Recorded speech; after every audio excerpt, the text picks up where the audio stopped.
Welcome to the Church Answers podcast. If you did not catch the episode before this one, here's what I need you to do. Go back and catch the one right before this one.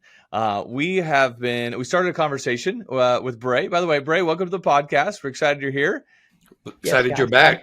Yes. By the way, my name's Jess Rayner. I'm here with my dad, Tom Rayner. We started a conversation with Bray about the work that God is doing in the Florida Keys, particularly with Sugarloaf Church. And we got to see just kind of some things that have been happening the first 2 years of this church. We've been talking about the stories that are being told.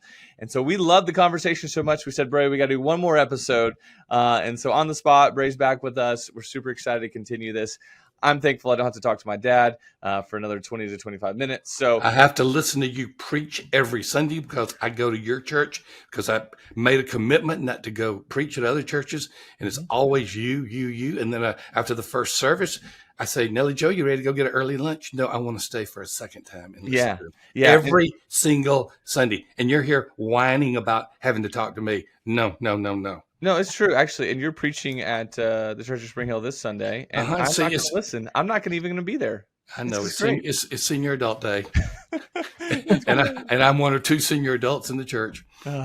Well, thank you, Bray, for being here. Before we jump in and continue a conversation, we want to take a minute and thank one of our sponsors for this podcast. Cheney Associates is doing an incredible job. They are church accountants who speak your language and understand your mission as a church. And so if you are looking for someone who can help with your finances, your bookkeeping, your accounting, you need to go to CheneyAssociates.com/churchanswers. Just ask Siri to go to CheneyAssociates.com/churchanswers. Click on the link in the show notes. They are ready to help you. Go have a conversation with Cheney and Associates and see what they can do for you. You will be surprised at just their wealth of knowledge and just their expertise. They do an amazing job. So we're super thankful for them. We're thankful for the partnership. They love the local church. And just, not too long ago, they started a podcast that's all about helping the local church with administrative and finance needs. Go check out the Church Advisory Podcast by Cheney and Associates. Super thankful for them. Well, Bray, we're looking forward to continued conversation.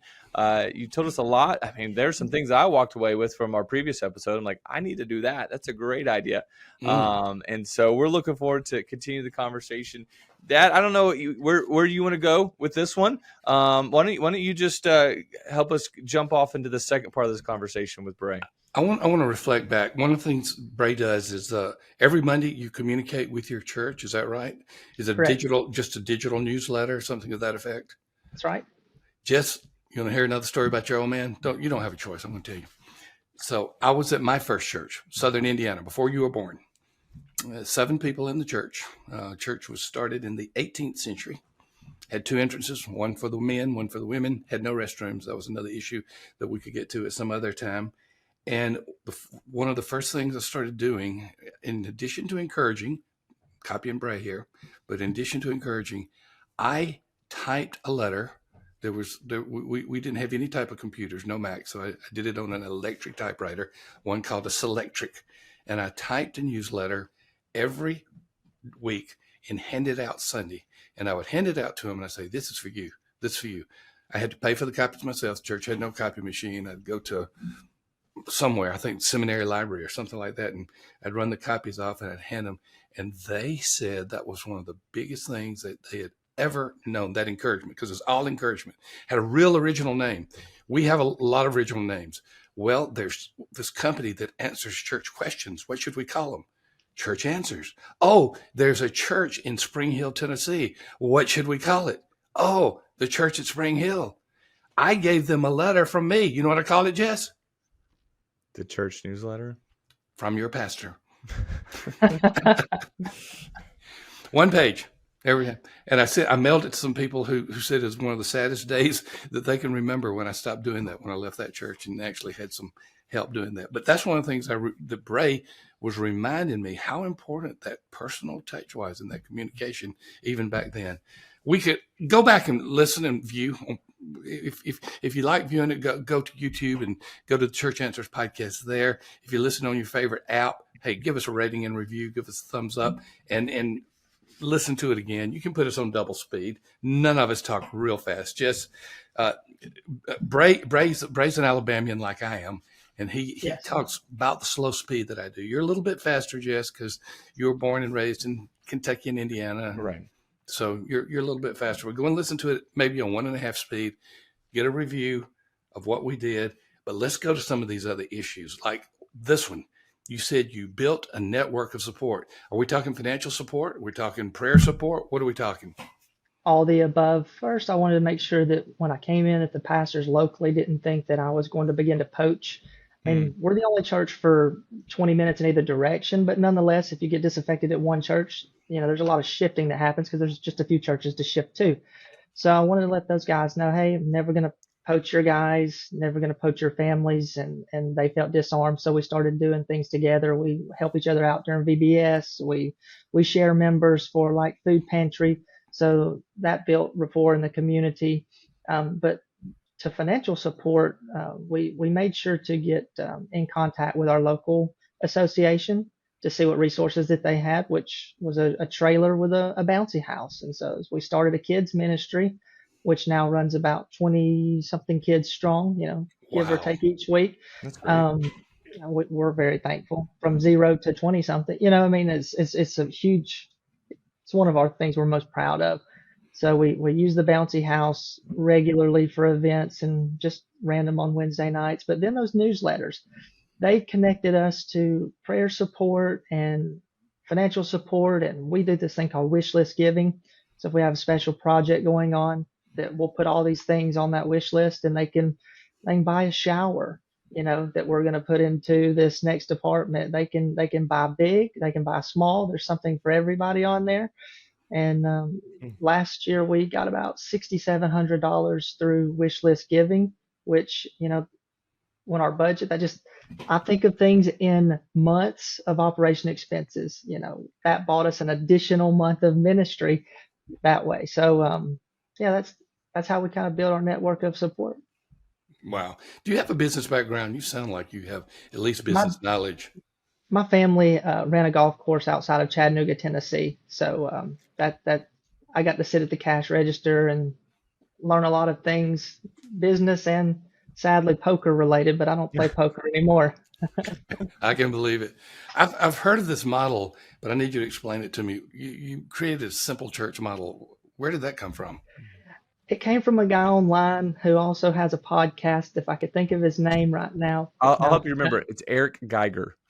That's where it came from. Harry Geiger is the bright mind behind it. That's for sure. Listen, we went from the church I served at. The last two were complicated churches. They had every ministry that you could think to have, down to faith riders, every acronym. And they got to that point where none of them worked really well. And so I knew that coming into this church, we need to do a few things really well. So we decided to do kids ministry really well. And then Sunday mornings would be, a close number 2. So those are the 2 things that we do. Now we've since added a women's ministry that meets bi-weekly on Monday nights, and the men's ministry will start in August and meet at the same time, same place, in case they're husbands and wives that want to ride together. But we're not just adding, if we don't have the engines, if we don't have the passion, if we can't do it well, we're not going to start anything new. I love it. I love it. And then you've been adding staff, I guess, because one of your principles is to slowly add staff. That's correct. We added a worship pastor, which took a lot off of myself. And then we have a pastoral assistant. He's actually in transit up to Peoria, Illinois. He took a full-time worship pastor job there. So we're excited. We're going to use that as momentum. We're going to have a commission service and send him off, knowing that God will send us somebody else. So we cannot lament that we are in a high turnover place. We use these people. God uses these people, and then when it's time to release them, we release them, and God will use them somewhere else. So what is your staffing structure right now? Who do you have on staff? Well, we're elder led, so right now it's just I'm the lead pastor, and then we have a worship pastor, and then we have another elder who's also a treasurer and my pastoral assistant. But we're wanting a kids pastor and another associate pastor, as we'll have the housing to accommodate that. That's great. So very strategic in your staffing as well. So, Very. Bray, in just a moment, we're going to thank our other sponsor, but I want to. You're making me go down memory lane. Jess hears it just too much, and this isn't supposed to be about me, but I've just got to go into it. So I was in St. Pete, and we were down to, I remember the number very well, 118. The church had peaked at 350 a few years ago, and this was way back, prehistoric, before revitalization was a known word. We needed staff, and they said we can't afford staff. So I said, let's go out on, let's take a step of faith and let's hire a full-time associate pastor for church growth. Hardly ever heard of in those days. And so we hired a guy by the name of Chuck Carter. And then I said, I want a worship leader. They said, we can't afford a worship leader. This is in the first 2 months, by the way, when they thought they could just have one person. So what I did was I knew that there was a very faithful lady her family was pretty wealthy.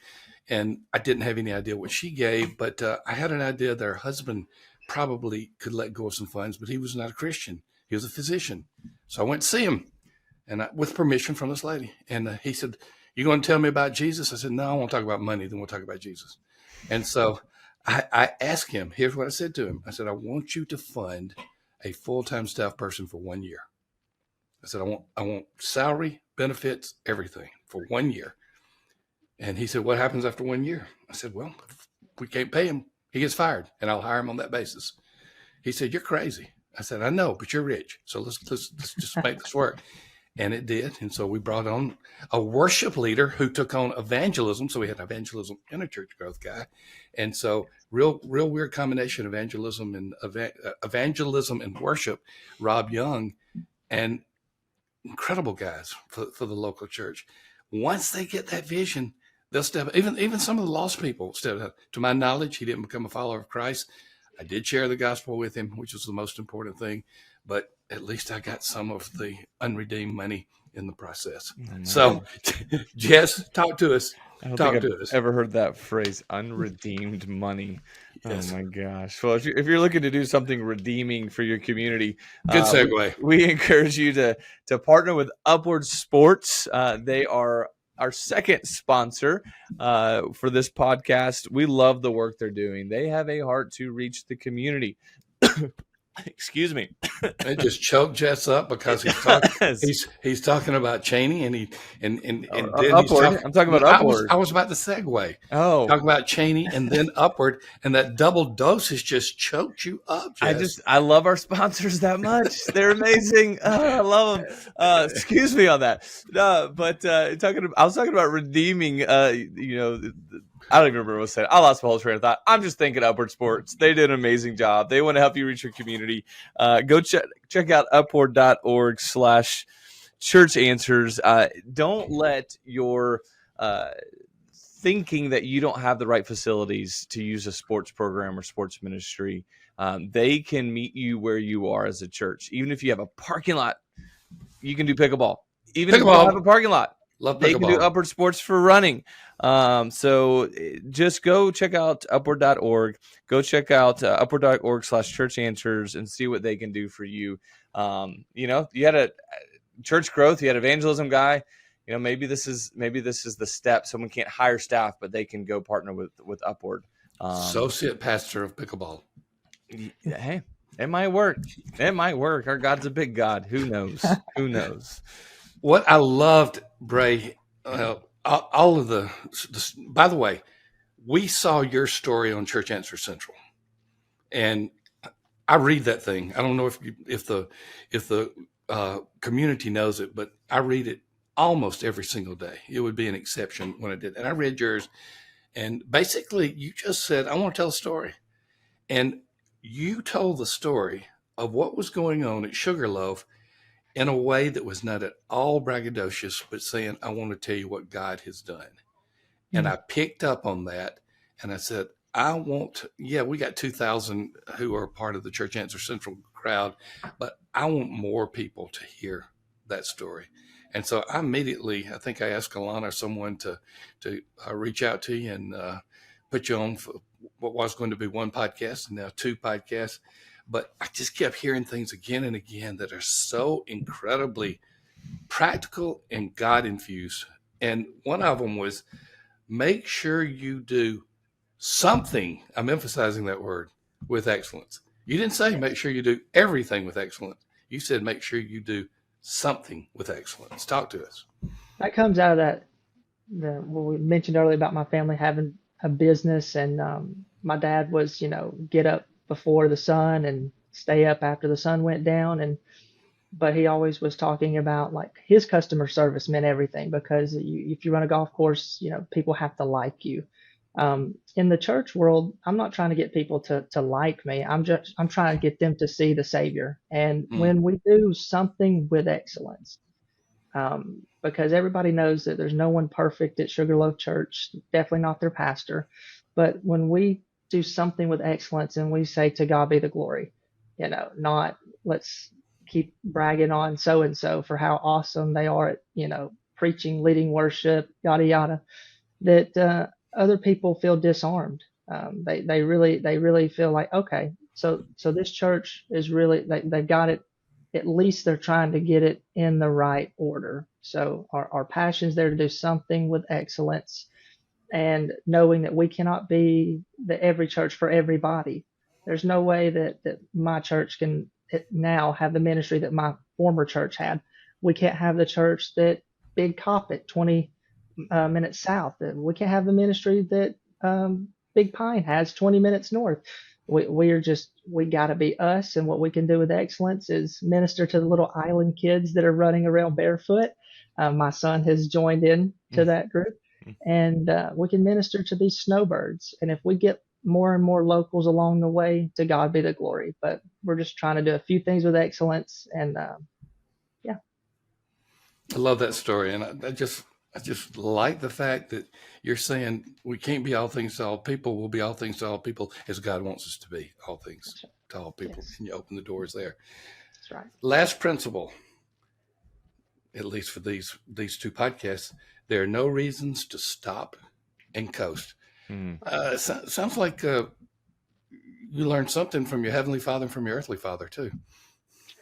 Yeah, definitely. Like there was a guy that used to pray at one of the churches I served at, and he was the maintenance man, and he prayed like no other. He wasn't a pastor, he wasn't a deacon, he just was the maintenance man on staff, and he always ended his prayers with, God help us to reach some people before it's everlasting too late.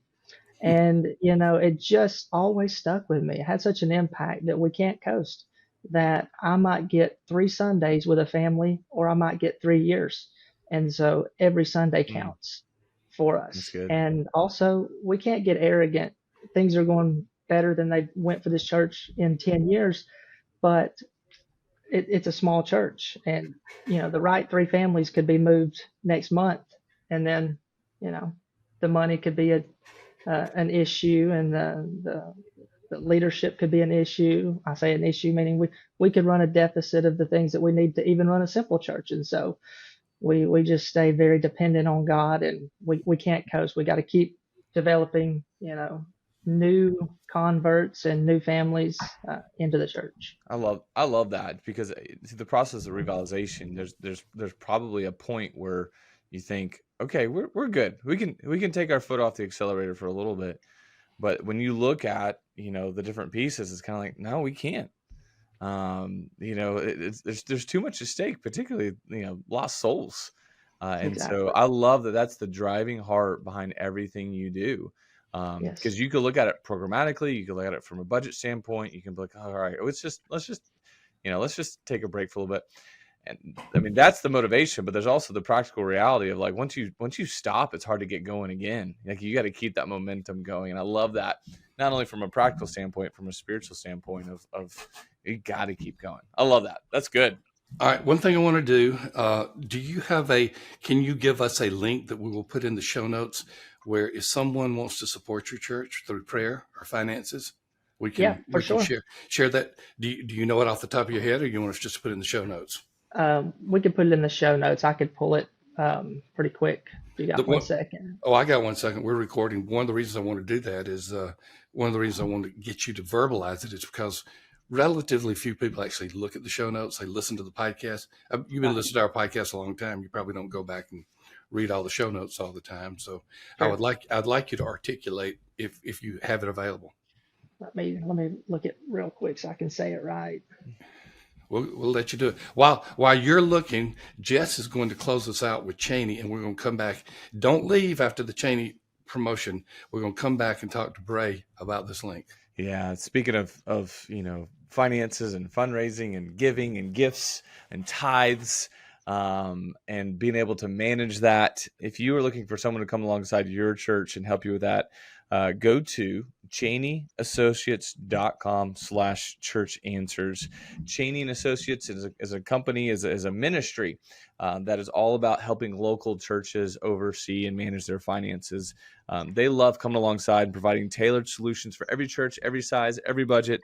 They have all the tools you need. They're going to be able to help you make real-time ministry decisions based off finances. They are church accountants who understand church. Uh-oh, lost him again. Don't you just got to love it when he freezes mid-sentence. So, Jess, you're back. I'm back. I don't know where I left off. Sorry about that. But I do know I was thinking Cheney and Associates and all that they do. And so if you need help with any of your finances or bookkeeping in your church, go check out CheneyAssociates.com/church answers. We're super thankful for them. We're super thankful for their podcast, which is we're thankful for you too, Bray, and we're thankful for the fact that you have come on for 2 podcasts, that you took time to actually post this information at Church Answers Central. So if you're a member of Church Answers Central, just a silver level, you can see all these posts as well. But if someone wants to let you know they're praying for them, to provide a financial gift or some kind of blessing, how can they contact you or the church, Bray? That'd be great. Our website is sugarloafbaptist.com/give. If you want to learn more about the church, don't plug in the give part. But if you'd like to support our ministry here and add more months of confidence to the mission, then you can go there, and we very much appreciate it. And then you'll get in the newsletter and see how we steward that gift every Monday morning. Oh, that's a great story. I love all of it. Well, thank you so much for being here, Bray. Thank you for taking the time. You ministered to a lot of people. I will say this, and I hope a good, proud way, not a haughty, proud way. What I love about Church Answers is we were designed to serve churches of all sizes. And so we know that churches, 50% of churches are under 65 in attendance. And we can't just say, oh, we can't minister to those churches. When I hear stories like yours, it's a reminder that God is working in all places. And you've given us a good reminder of that as well. So thank you. Thanks, guys. I had a good time. Jess, close us out. Yeah, thank you so much for listening and being a part of this Church Answers podcast. We love just talking ministry. We love talking local church. And we're super thankful that each week you guys join us as listeners and some as viewers. We love that you guys join us. And so continue to let us know that you're enjoying this podcast. Give us a like, give us a share, give us a thumbs up, give us a comment. We love being here. We love hearing stories. And more importantly, we love seeing what God is doing. And we just love holding on and being a part of it. So thank you so much for joining us at the Church Answers podcast. We'll see you on the next episode.